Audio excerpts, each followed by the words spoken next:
Swayam Prabha. Digital India. Educated India.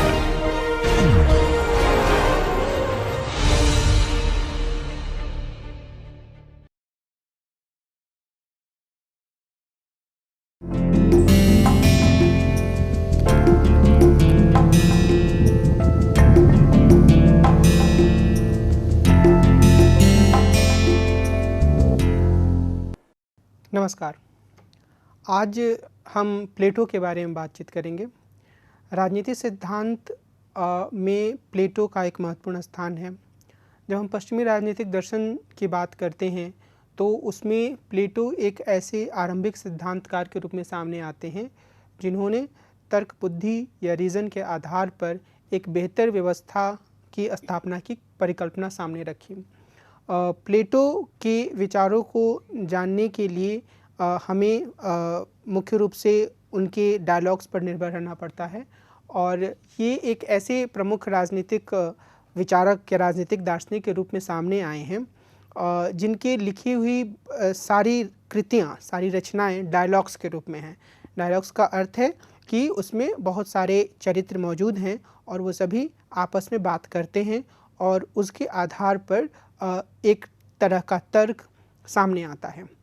पिछली चर्चा में जब हम सुकरात की बात कर रहे थे तो वहाँ पर हम लोगों ने यह देखा था कि एक तरह का वाद विवाद इस बारे में मौजूद है कि प्लेटो के जितने भी डायलॉग्स हैं उनमें से उन्हें किस तरीके से पढ़ा जाए।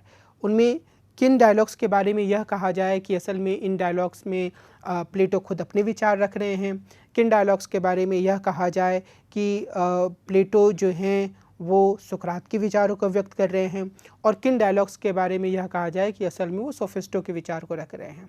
और आम तौर पर यह माना जाता है कि जो रिपब्लिक है और रिपब्लिक के बाद की जितनी रचनाएं हैं उसमें प्लेटो के विचार उनके अपने विचार हैं। खासतौर पर रिपब्लिक के बुक 1 के बाद के विचारों के संदर्भ में ऐसा कहा जाता है।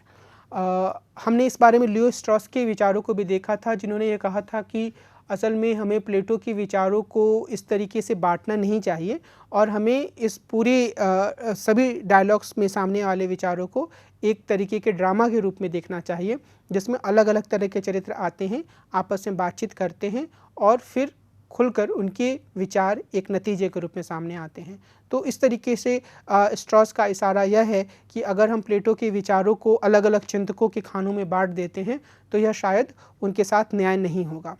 बहरहाल हम जिस आधार पर प्लेटो की बात करेंगे उसमें हम उनके जीवन परिचय और पृष्ठभूमि के साथ साथ मुख्य रूप से न्याय के से जुड़े हुए उनके विचारों की बात करेंगे और न्याय की संकल्पना उन्होंने कैसे प्रस्तुत की, एक आदर्श राज्य के बारे में वो कैसा सोचते हैं, बाद में कैसे उनके विचारों में परिवर्तन हुआ, ये सारी चीज़ें इस प्रस्तुतिकरण में सामने आएंगी। दूसरे शब्दों में मैं यह कहना चाहता हूं कि मैं मुख्य रूप से रिपब्लिक और उसके बाद के लेखन पर ही ध्यान केंद्रित करूंगा और उसके पहले के लेखन में जिस तरीके से कुछ विचारों को हमने सुकरात से और कुछ विचारों को हमने सोफिस्टो से संबंधित चर्चा में देखा था उसी रूप में हम उसको वहाँ पर छोड़ देंगे। हाँ, हम यह ज़रूर समझने का प्रयास करेंगे कि कैसे प्लेटो जो है वो इन विचारों की आलोचना करते हुए आगे बढ़ते हैं। अगर हम प्लेटो के जीवन परिचय की बात करें तो हमें यह ध्यान रखना होगा कि उनके जीवन परिचय से या उनके जीवन में जुड़ी हुई महत्वपूर्ण घटनाओं को देखने और समझने से ही हमें उनके विचारों को प्रेरित करने वाले महत्वपूर्ण सूत्रों की जानकारी मिलती है। प्लेटो का जन्म 427 ईसा पूर्व में एथेंस में एक कुलीन परिवार में हुआ था और उनकी मृत्यु 347 ईसा पूर्व में हुई। उनके जीवन के एक बड़े हिस्से में पूरा हेलेनिक या ग्रीन क्षेत्र पेलोपोनेसियन युद्ध से ग्रस्त रहा। इसमें स्पार्टा और एथेंस ने महत्वपूर्ण भूमिका निभाई थी। यह युद्ध 431 ईसा पूर्व में शुरू हुआ था और 404 ईसा पूर्व तक चला था। और हम लोग जब सुकरात की चर्चा कर रहे थे तो हमने देखा था कि सुकरात ने भी पेलोपोनेसियन युद्ध में भाग लिया था। तो वो एक ऐसा युद्ध था जिसने पूरे ग्रीक क्षेत्र को अपने कब्जे में ले रखा था और ये युद्ध काफ़ी लंबे समय तक चला और विभिन्न नगर राज्यों में जो अलग अलग वर्ग थे वे अपने हितों के लिए लड़ रहे थे। प्लेटो मानते थे कि इस तरह के संघर्ष का कारण यह था कि लोग अपने तात्कालिक हितों से आगे देखने के लिए तैयार नहीं थे। इसका नतीजा पूरे समुदाय के दुख के रूप में सामने आया। 404 ईसा पूर्व में प्लेटो अपने परिवार के सदस्यों ने सत्ता पर कब्जा कर लिया और उन्होंने अपने ओलिगार्की या गुटतंत्र की स्थापना की। लेकिन 403 ईसा पूर्व में एक बार फिर से वहाँ लोकतंत्र की स्थापना हो गई। लोकतांत्रिक शासन ने ही उनके गुरु सुकरात को मौत की सज़ा दी थी और आगे चलकर लोकतंत्र के प्रति प्लेटो के जो विचार हैं, जो आलोचनात्मक उनका रुख है, उस पर इस घटना का भी काफ़ी प्रभाव पड़ा। प्लेटो के जो गुरु थे, यानी कि एक तो बहुत स्पष्ट बात है कि प्लेटो अपने समय की राजनीतिक अव्यवस्था से काफ़ी असंतुष्ट थे और उन्होंने यह माना कि इसका बड़ा कारण यह है कि हर कोई अपने हित को पूरा करने में लगा हुआ है। कोई भी व्यक्ति अपने तात्कालिक हितों से आगे बढ़कर नगर राज्य या मानव समाज के हित को देखने के लिए तैयार नहीं है। अपनी इस निराशा के दौर में वो अपने गुरु सुकरात से मिलते हैं, जिन्होंने उनके जीवन को नई दिशा दी। अपने परिवार की परंपराओं के अनुरूप वो राजनीति में नहीं गए, बल्कि उन्होंने दर्शन के प्रति अपने जीवन को समर्पित कर दिया। हम यह देख चुके हैं कि सुकरात ये मानते थे कि दर्शन जो है वो राजनीति से उच्चतर है और वह राजनीति को एक नई दिशा दिखा सकता है, उसे सत्य की ओर ले जा सकता है। सुकरात की मृत्यु के बाद प्लेटो ने ज़्यादा गहनता से यह महसूस किया कि दर्शन और राजनीति को अलग अलग नहीं रखा जा सकता। इसलिए उन्होंने राजनीति के बारे में अपने शिक्षक की तुलना में ज़्यादा गहनता से विचार किया और वे पश्चिमी दुनिया के पहले राजनीतिक दार्शनिक के रूप में सामने आए। उनका राजनीतिक दर्शन सुकरात की आरंभिक अंतर्दृष्टियों या इंसाइट्स पर आधारित ज़्यादा व्यापक दार्शनिक व्यवस्था का भाग है। उनके व्यापक दर्शन की तरह ही उनका राजनीतिक सिद्धांत ऐसे भवन की तरह है जिसमें प्रत्येक भाग के एक स्थान और एक भूमिका तय है। तो जैसे कि हम आगे देखेंगे कि जब वो समाज की बात करेंगे तो उसमें दार्शनिक राजा हो या फिर जो ऑक्सिलरी है या जो आर्टिजन यानी कि कारीगर, खेतीहर और इस तरीके काम करने वाले लोग हैं, हर किसी के लिए एक भूमिका तय है। तो वो एक बहुत ही एक भवन के रूप में हम उनके विचारों की श्रृंखला को देख सकते हैं, जिसमें हर विचार की अपनी एक भूमिका और हर विचार का अपना एक स्थान है।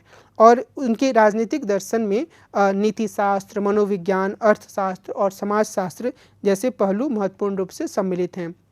प्लेटो का राजनीतिक दर्शन इस अर्थ में भी सुकरात से प्रभावित है कि वे सिर्फ दार्शनिक बातें कहने या लिखने से संतुष्ट नहीं थे, वे समाज में वास्तविक परिवर्तन करना चाहते थे। लेकिन जहाँ सुकरात ने यह पद्धति अपनाई कि वह हर जगह जाते थे, युवकों से बातचीत करते थे, प्रश्न उत्तर की शैली में वो ज्ञान की खोज में लगे रहते थे, उसके विपरीत प्लेटो ने एक शिक्षण संस्था की स्थापना की जिसे उन्होंने एकेडमी का नाम दिया और यहाँ पर वह दर्शन के साथ साथ ग्रीक राजनीति की शिक्षा देते थे।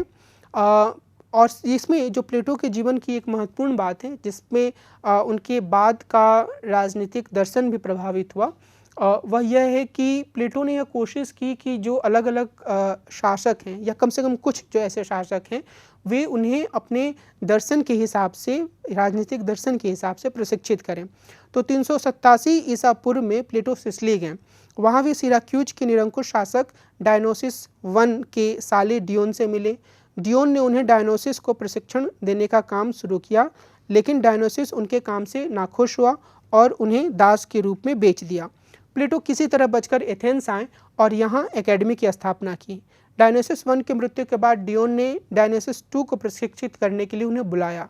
आरंभिक दौर में डायनोसिस II प्लेटो की शिक्षा से काफ़ी उत्साहित था और उसे यह लगा कि प्लेटो काफ़ी अच्छी चीज़ें उसे बता रहे हैं, लेकिन बाद में उसे यह लगने लगा कि डियोन जो है वह उसे नियंत्रित करने की कोशिश कर रहा है। तो उसने डियोन को अपने पद से हटाया और प्लेटो को भी घर में बंदी बना दिया।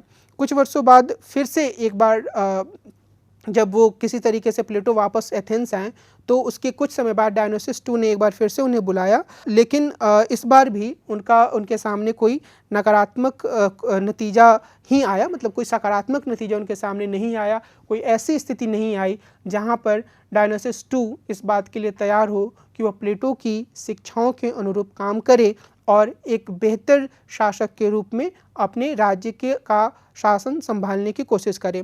तो प्लेटो ने कोशिश तो काफ़ी की कि वो राजनेताओं को प्रशिक्षित करें, राजाओं को प्रशिक्षित करें, लेकिन उन्हें इसमें कामयाबी नहीं मिली।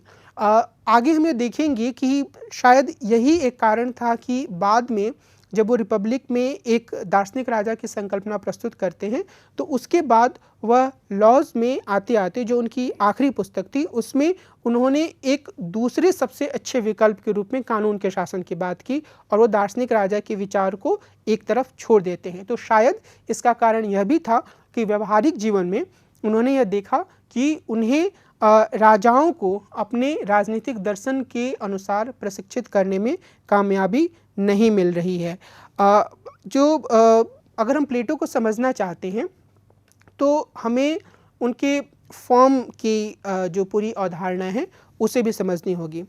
प्लेटो के फॉर्म के सिद्धांत को सुकरात के कॉन्सेप्ट या अवधारणा के सिद्धांत का विस्तार माना जा सकता है। अब सुकरात जहाँ मनुष्य के आत्मा के भीतर या उसके दिमाग के भीतर हर तरह की सच्चाई को देखते हैं, वहीं प्लेटो जो हैं वो अनुभवातीत दुनिया में, ट्रांसेंडेंटल वर्ल्ड में रियलिटी यथार्थ को मानते हैं और वो ये कहते हैं कि वो जो दुनिया होती है वही सभी तरह की सच्चाई को अव्यक्त करती है।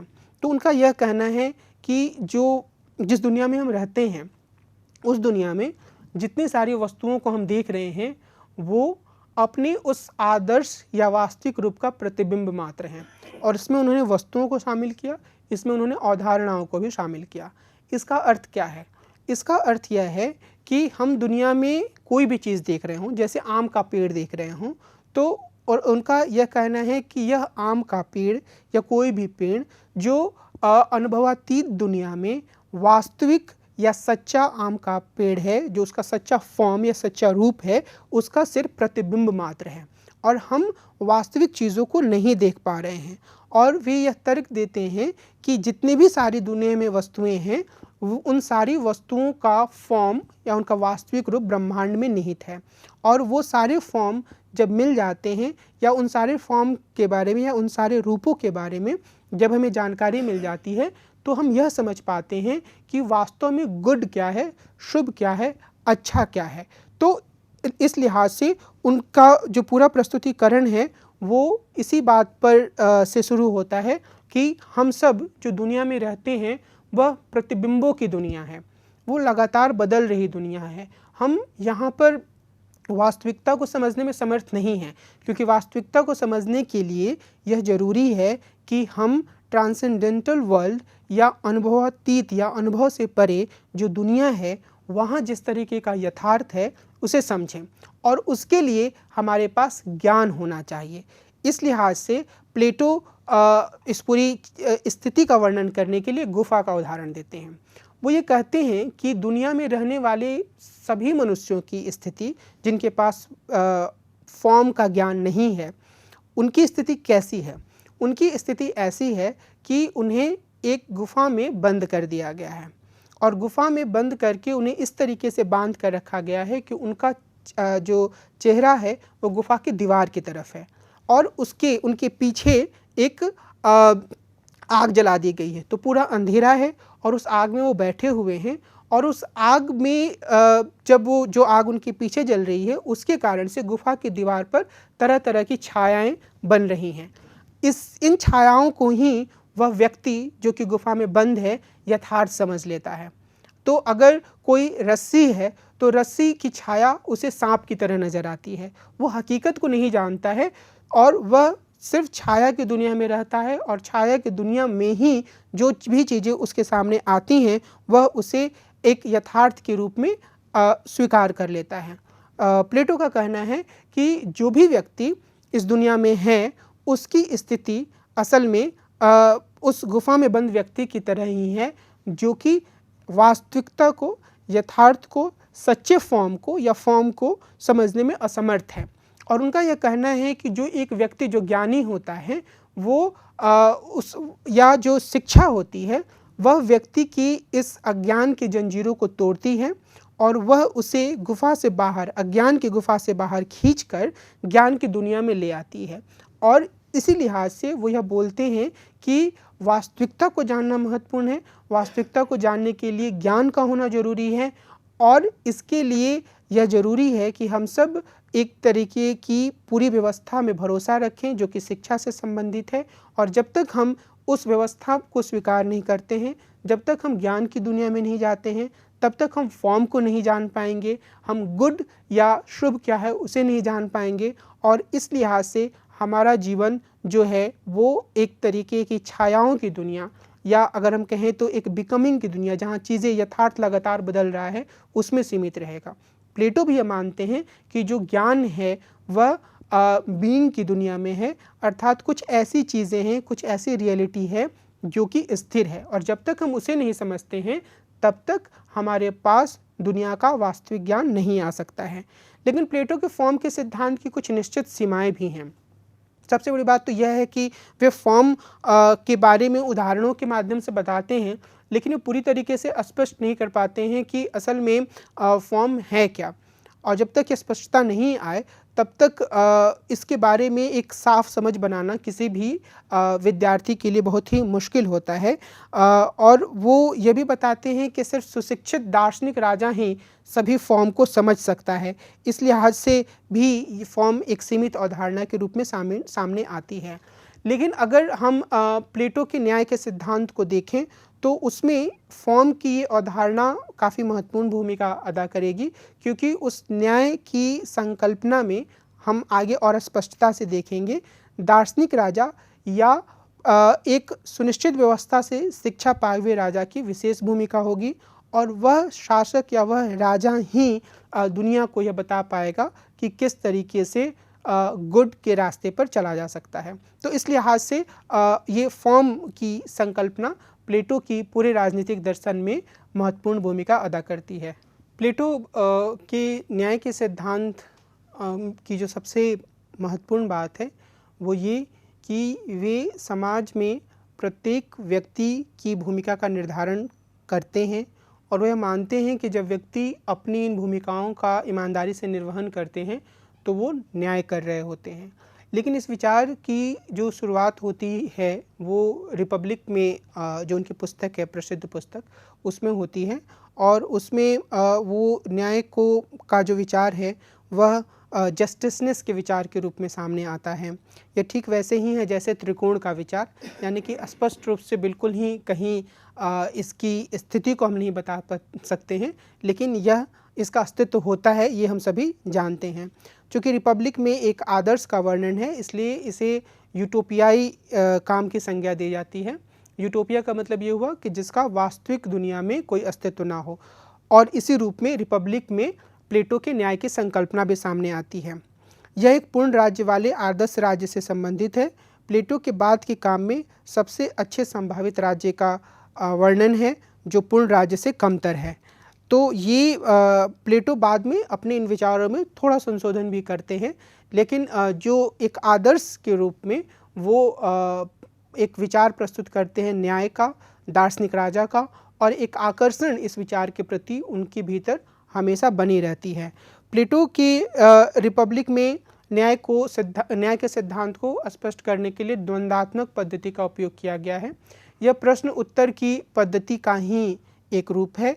इसका मतलब यह है कि कोई व्यक्ति एक बात कहता है, जब उससे एक प्रश्न पूछा जाता है तो उसका जवाब देता है, फिर उसके जवाब की कमियों को बताया जाता है, फिर दूसरा व्यक्ति जवाब देता है, और इस पूरी श्रृंखला के दौरान एक तरह का विचार उभर कर सामने आता है। तो द्वंद्वात्मक पद्धति को प्लेटो अपनाते हैं, और मैंने शुरुआत में यह स्पष्ट किया है कि प्लेटो अपने प्रत्येक लेखन को डायलॉग के रूप में ही प्रस्तुत करते हैं, संवाद के रूप में, या एक तरीके की द्वंद्वात्मक पद्धति के माध्यम से वह अपने विचारों को रखते हैं।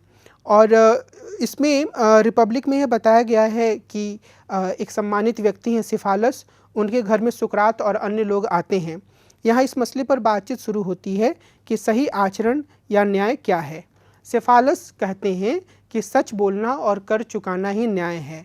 सुकरात कहते हैं कि यह परिभाषा समावेशी नहीं है, क्योंकि बहुत सारी ऐसी स्थितियां होती हैं जहां पर सच बोलना या जो चीज़ हमने किसी से ली है उसे वापस करना सही नहीं होता है। मिसाल के तौर पर यदि हमारे किसी मित्र ने एक तलवार हमें दी है और कुछ समय बाद उसका दिमागी संतुलन ठीक नहीं रहता है, वह बहुत गुस्से में आ जाता है, वह किसी भी के भी खिलाफ हिंसक हो जाता है, और ऐसी स्थिति में जब वो आकर हमसे अपनी तलवार वापस मांगता है तो हम तलवार देकर उसके साथ न्याय नहीं करेंगे, उसका भला नहीं करेंगे, बल्कि संभावना यह रहेगी कि वह इस तलवार का दुरुपयोग कर दे। सेफालस के पुत्र पॉलीमार्कस ने यह जवाब दिया कि हर व्यक्ति को उसको दे देना ही न्याय है, अर्थात अपने दुश्मनों को नुकसान पहुंचाना और दोस्तों की मदद करना न्याय है। लेकिन सुकरात यह कहते हैं कि न्याय विशेष रूप से उत्कृष्टता से जुड़ा हुआ है, और अगर किसी व्यक्ति को नुकसान पहुंचाया जाता है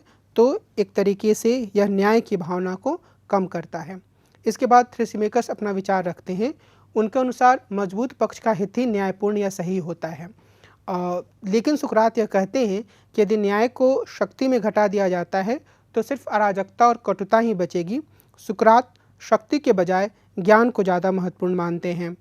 इसके अलावा एडिमेंटस अपना यह विचार रखते हैं कि यदि कोई गलत तरीके से काम करके छिपा लेता है तो वह गलत काम का लाभ भी ले लेता है और दुनिया के सामने अच्छा भी बना रहता है।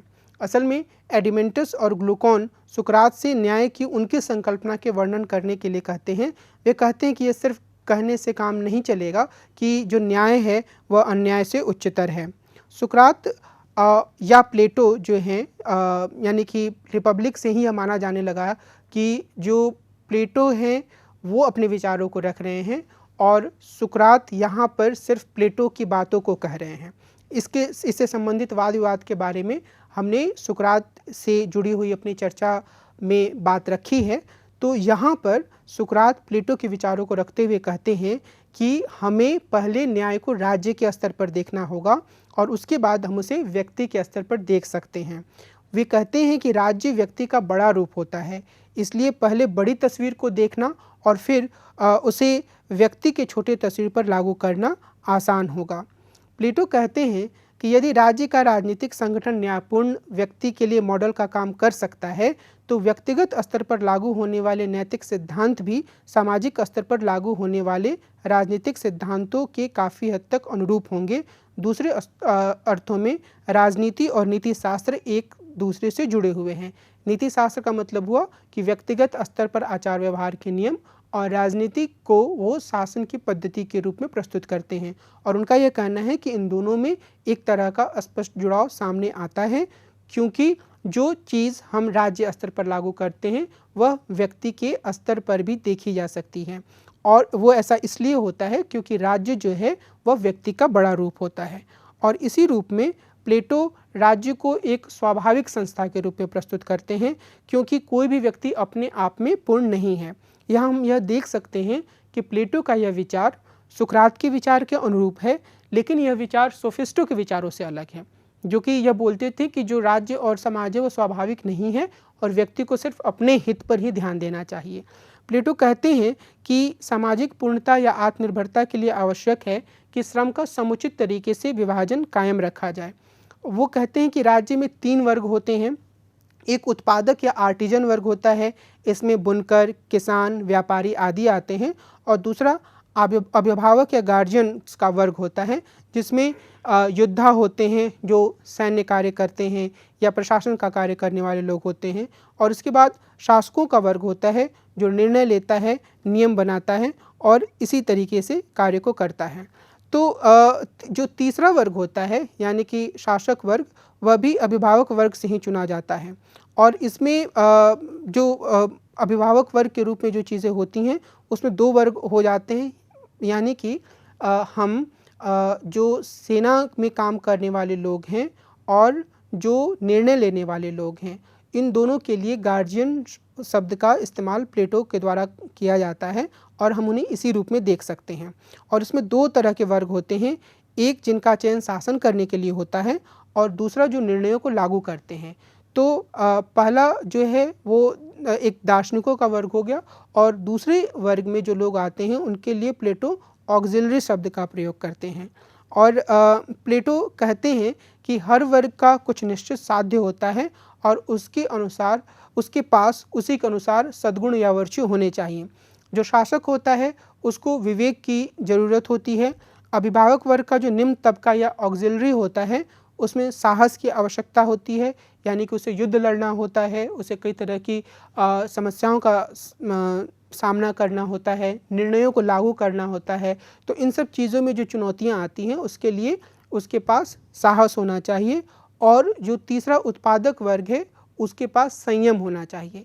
कुछ हद तक संयम सबके पास होना चाहिए, इस बात को भी प्लेटो स्वीकार करते हैं। और वो उसका अर्थ यहाँ पर यह है कि जब एक शासक के पास संयम होगा तो वह अपनी भूमिका को, यानी कि जो दार्शनिक राजा है वो अपनी भूमिका को समझेगा।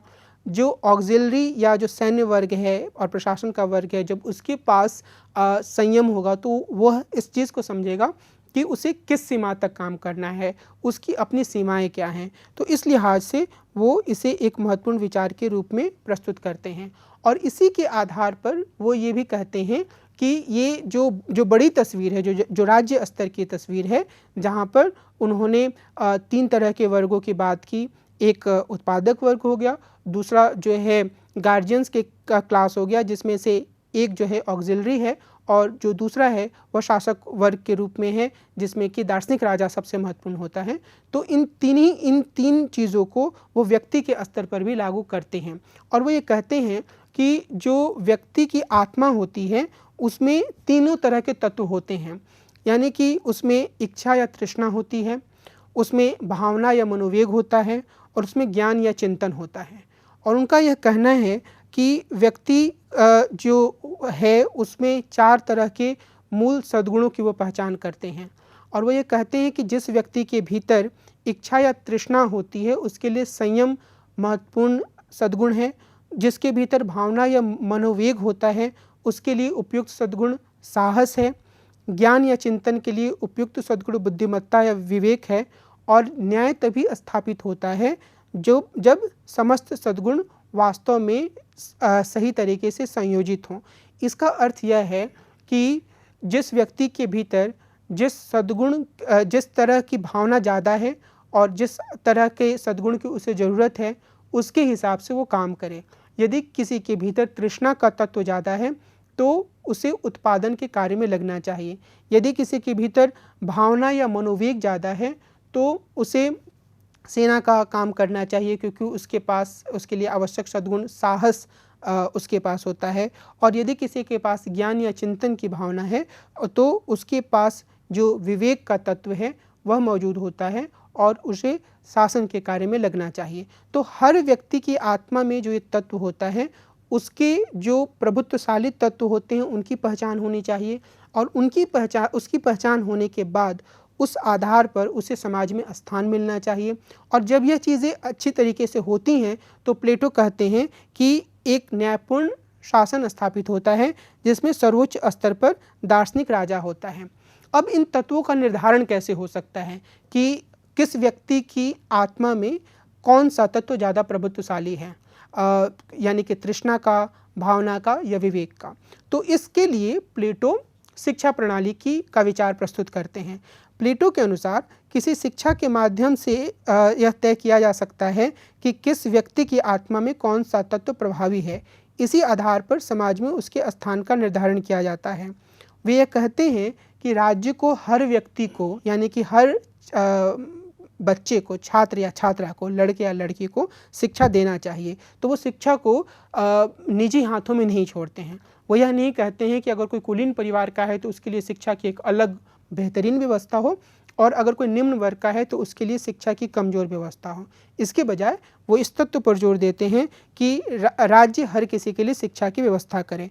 वे कहते हैं कि जो प्रारंभिक स्तर की शिक्षा होती है कुत्ताओं की शिक्षा नहीं दी जानी चाहिए, क्योंकि वो उन्हें एक रोमांटिक दुनिया में ले जाते हैं। जो यथार्थ है वो उसके बारे में नहीं जानते हैं, बल्कि वो कुछ और चीज़ों के बारे में सोचने लगते हैं। और उन्होंने शिक्षा के बाकायदे कई सारे चरण बनाए। उन्होंने कहा कि पहला चरण जो होगा वो शुरुआत का 6 वर्ष होगा, जिसमें बच्चे अपने माता के साथ रहेंगे, लड़के लड़कियां एक साथ खेलेंगी कूदेंगी, चीज़ों को समझेंगी। दूसरा चरण जो होगा उसमें 10 से लेकर 17 वर्ष तक वो जिम्नास्टिक, साहित्य, गणित, संगीत, ये सारी चीज़ें सीखेंगे। लड़के और लड़कियों को अलग अलग शास्त्रों की शिक्षा दी जाएगी और 17 वर्ष की उम्र तक यह पूरी प्रणाली चलेगी। तीसरा चरण 20 वर्ष की उम्र तक चलेगा। इसमें शारीरिक और सैन्य प्रशिक्षण दिया जाएगा और इसी समय एक परीक्षा भी होगी और इसमें जो लोग नाकाम होंगे वे आर्टिजन वर्ग के सदस्य बना दिए जाएंगे।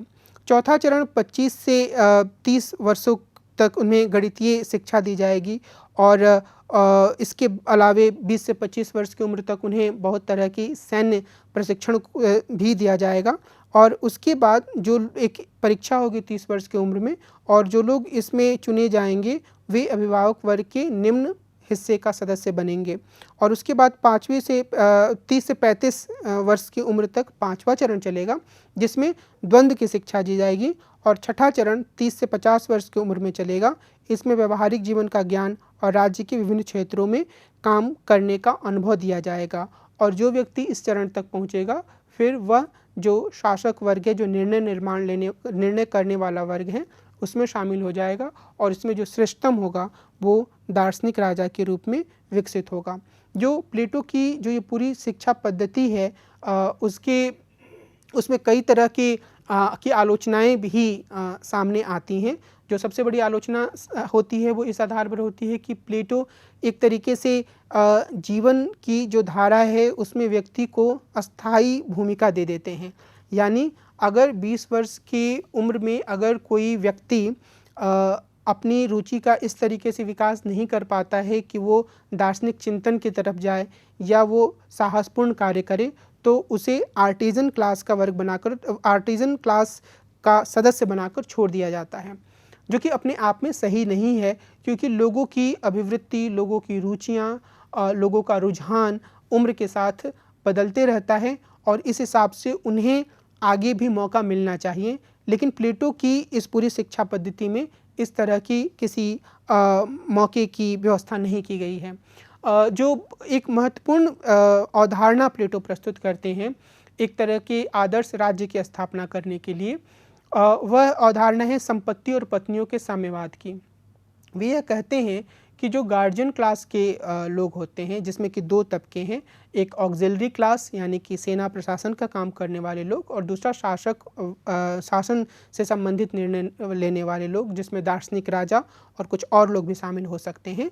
ये लोग जो हैं उनके पास कोई संपत्ति नहीं होगी, उन्हें राज्य के द्वारा अपनी निजी आवश्यकताओं को पूरा करने भर खर्च दिया जाएगा, लेकिन इसके अलावा वे अपने लिए कोई संपत्ति एकत्रित नहीं कर पाएंगे। इस लिहाज से प्लेटो यह मानते हैं कि जो एक भ्रष्टाचार की प्रवृत्ति होती है, पैसा जमा करने की प्रवृत्ति होती है, वह बहुत ही खतरनाक प्रवृत्ति है और इसे रोकने की ज़रूरत है और शायद इसी लिहाज से वो दार्शनिक राजा सहित सभी लोगों को यह कहते हैं कि आपके पास कोई अपनी संपत्ति नहीं होगी। दूसरी जो महत्वपूर्ण व्यवस्था है वो पत्नियों के साम्यवाद की है। अब पत्नियों के साम्यवाद के विचार का अर्थ क्या है? पत्नियों के साम्यवाद के विचार का अर्थ यह है कि प्लेटो कहते हैं कि जो अभिभावक वर्ग या गार्जियन क्लास के जो सदस्य होंगे उनके पास अपना कोई परिवार नहीं होगा, उनकी अपनी पत्नी या उनके अपने बच्चे नहीं होंगे और उसके पीछे प्लेटो का मुख्य तर्क यह है कि जब ये लोग अपने परिवार या अपने बच्चों के बारे में ज़्यादा सोचने लगेंगे तो जो एक आदर्श राज्य की व्यवस्था है उसका निर्माण नहीं हो पाएगा और राज्य की स्थिति दुर्बल हो जाएगी। तो इस लिहाज से वो एक पत्नियों के साम्यवाद की व्यवस्था बनाते हैं जहाँ पर एक कॉलोनी होगी जिसमें महिलाएं रह रही होंगी और उन महिलाओं का जो एक सेक्सुअल रिलेशन है वो किसी भी व्यक्ति के साथ, अभिभावक वर्ग के किसी भी सदस्य के साथ बन सकता है और इसके बाद जो उनके बच्चे होंगे उन्हें इस बात की जानकारी नहीं होगी कि असल में उसका पिता कौन है। तो जो एक नेपोटिज्म, भाई भतीजावाद या अपने बेटे को आगे बढ़ाने की जो प्रवृत्ति है जो आज की राजनीति में भी काफ़ी मौजूद है, उसे उस तरह की प्रवृत्ति को रोकने के लिए प्लेटो पत्नियों के साम्यवाद के विचार की बात करते हैं। लेकिन इसमें अपने आप में कई तरह की समस्याएं हैं। सबसे बड़ी समस्या तो यही है कि वो महिलाओं को एक वस्तु के रूप में तब्दील कर देते हैं। इसके अलावा वे इस बात को समझने में नाकाम रहते हैं कि जो बच्चे होते हैं उन्हें अपने विकास के लिए एक परिवार की आवश्यकता होती है, माता पिता की दोनों के स्नेह की आवश्यकता होती है, लेकिन एक आदर्श राज्य के निर्माण की अपनी चाह में प्लेटो इस पूरी जो एक चाह है या इसकी जो इस तरह की जो आवश्यकता है बच्चों की, उसको एक तरफ रख देते हैं। तो ये भी एक बहुत ही महत्वपूर्ण कमी के रूप में सामने आती है।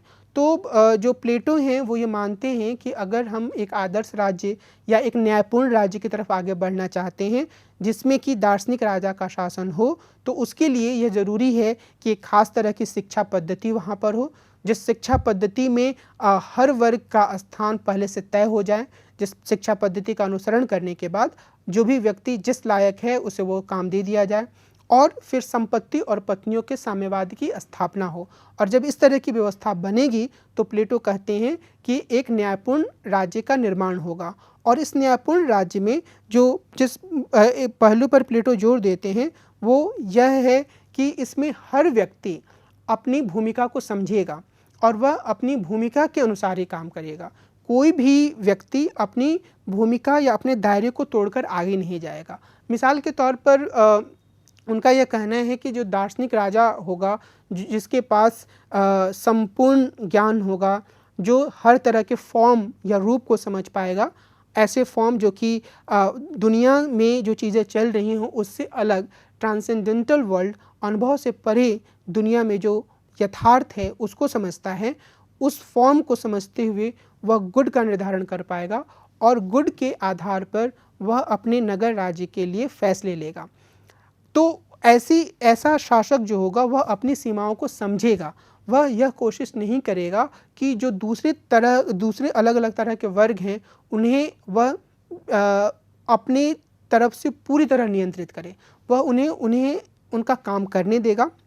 ठीक उसी तरीके से जैसे जो आर्टिजन क्लास के लोग हैं उन्हें यह पता होगा कि उनकी भूमिका क्या है, उनका काम क्या है, और वह उस काम को सही तरीके से निभाएंगे।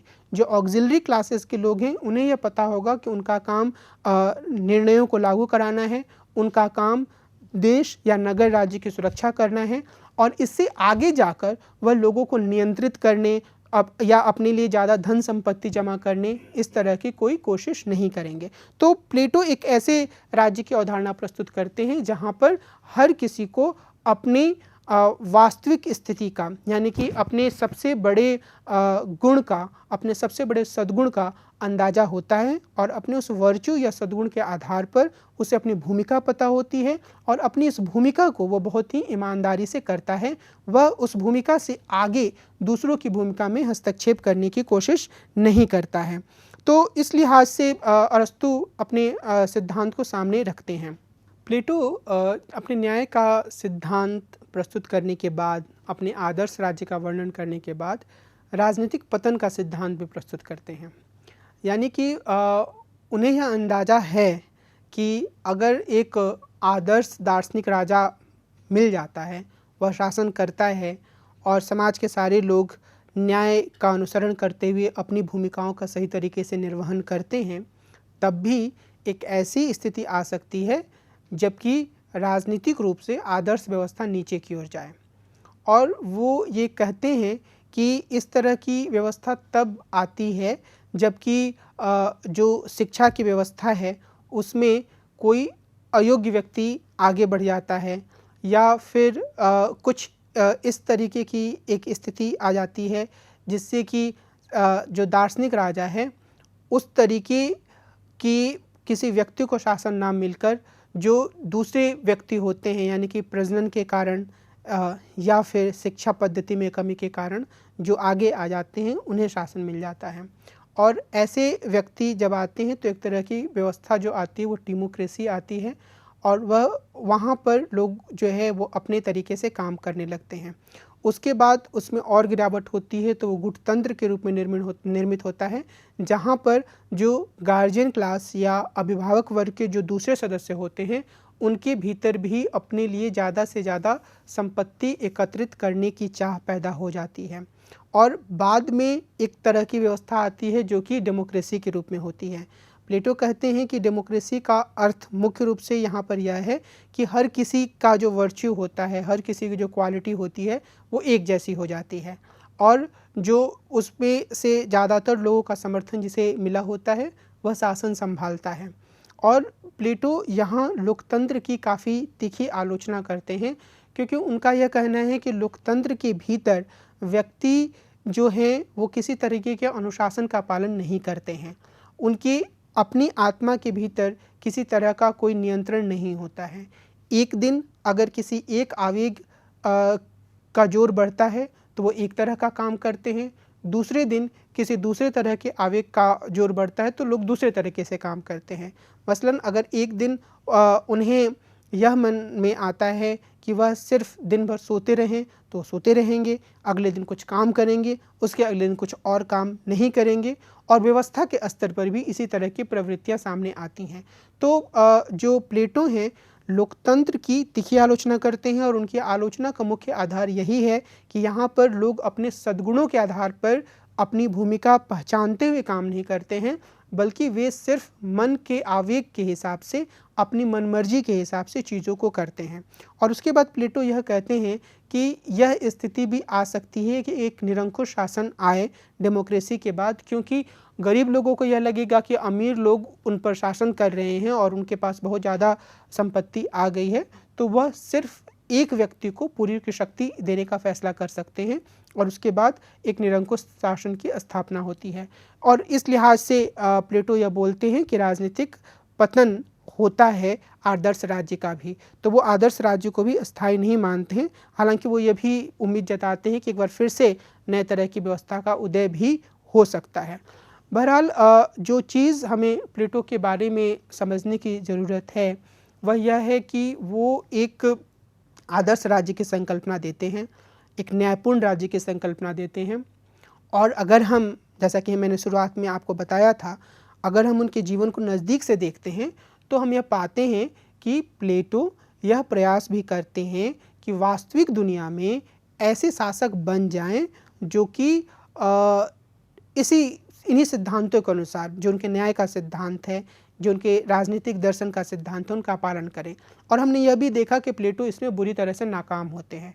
तो प्लेटो जब अपने जीवन के आखिरी दौर में आते हैं तो उन्हें यह एहसास होने लगता है कि असल में उन्होंने जिस चीज़ की परिकल्पना की थी वह संभव नहीं है।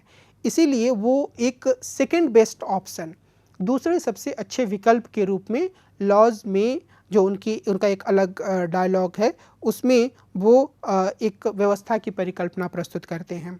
और इसमें जो प्लेटो का जो लॉज है उसमें वो जब वो शुरुआत करते हैं तो 3 पुरुष आपस में बातचीत कर रहे होते हैं।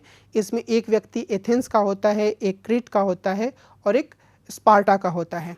इस संवाद में सुकरात का कोई चरित्र नहीं है। जो लोग हैं वो, यानी कि 3 लोग हैं, इनमें से 2 लोग एथेंस के व्यक्ति से पूछते हैं कि वह एक नई कॉलोनी मैग्नेसिया की सामाजिक और राजनीतिक व्यवस्था के बारे में अपने सुझाव दे। तो एक नई कॉलोनी मैग्नेसिया की स्थापना की एक योजना चल रही होती है और उनकी बातचीत में नई कॉलोनी की रूपरेखा उभरती है। यह तय किया जाता है कि इसमें बहुत कम संख्या में पुरुष नागरिक होंगे, 5040। वो अपने परिवारों, दासों और मेटिक्स तथा कुछ अन्य बाहरी लोगों के साथ रहेंगे।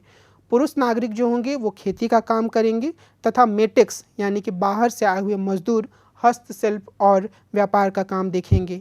नागरिकों को 12 जनजातियों और 4 संपत्ति वर्गों में विभाजित करने की बात कही गई।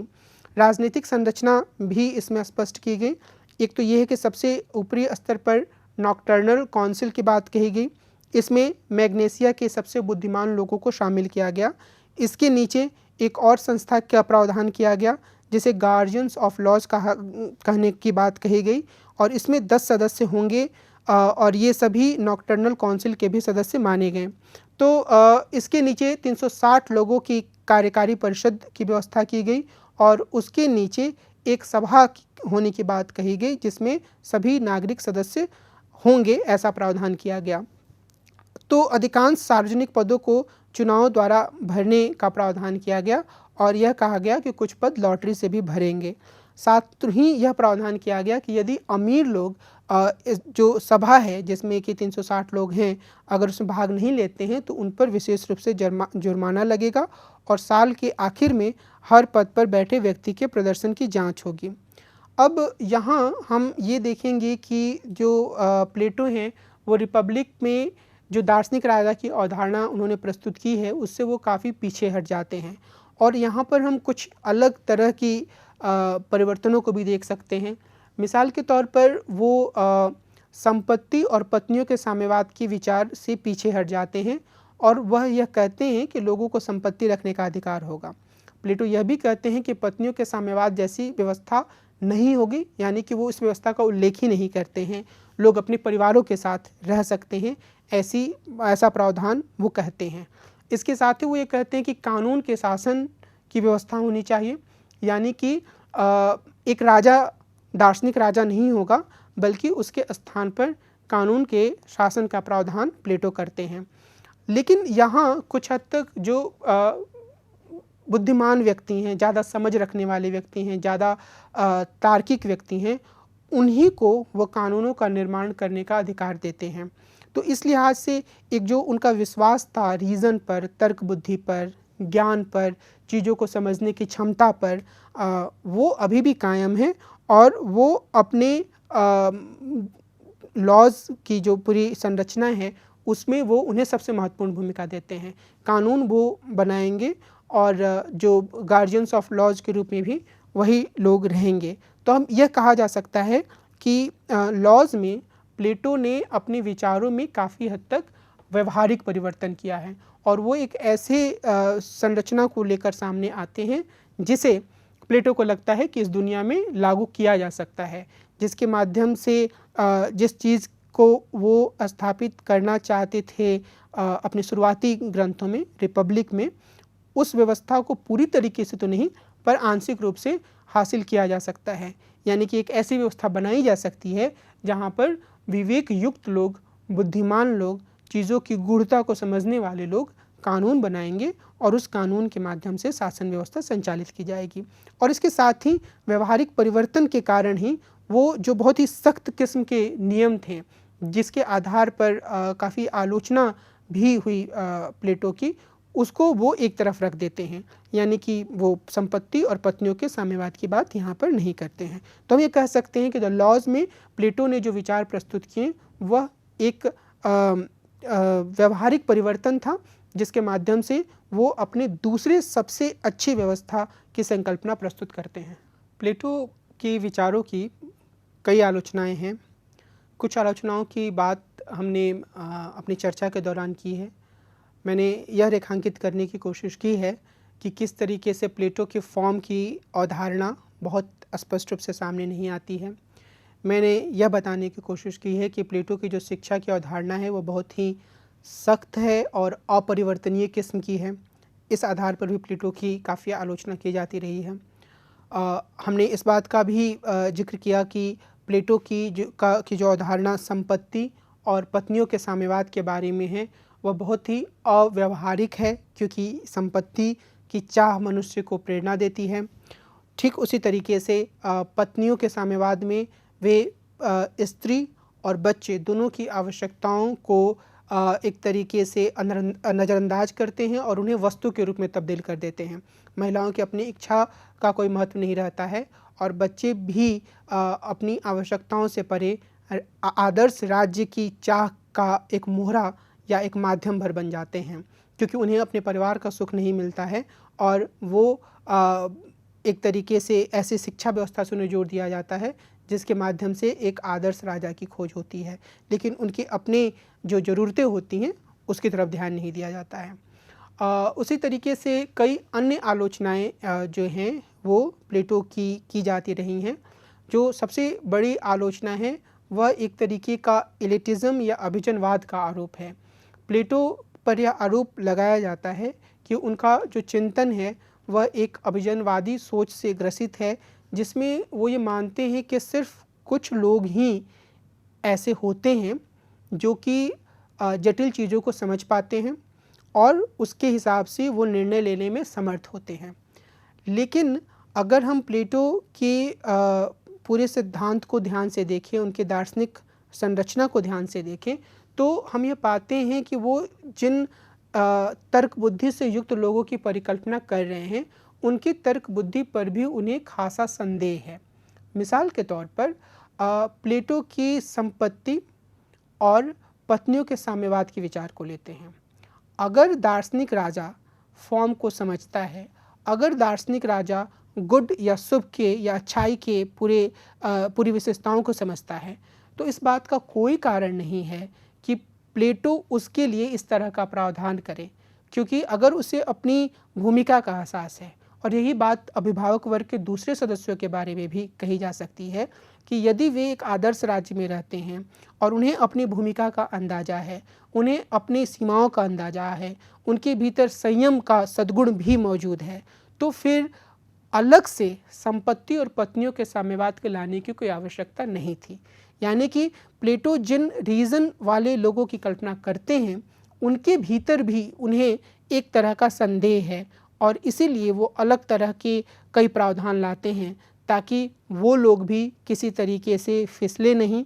यानी कि अगर वो लोग अपने लिए ज़्यादा संपत्ति जमा करने लगेंगे तो आदर्श राज्य को समस्या होगी, या वो लोग अपने लिए अपने परिवार के लिए, अपने बच्चों के लिए ज़्यादा सोचने लगेंगे तो आदर्श राज्य को समस्या होगी।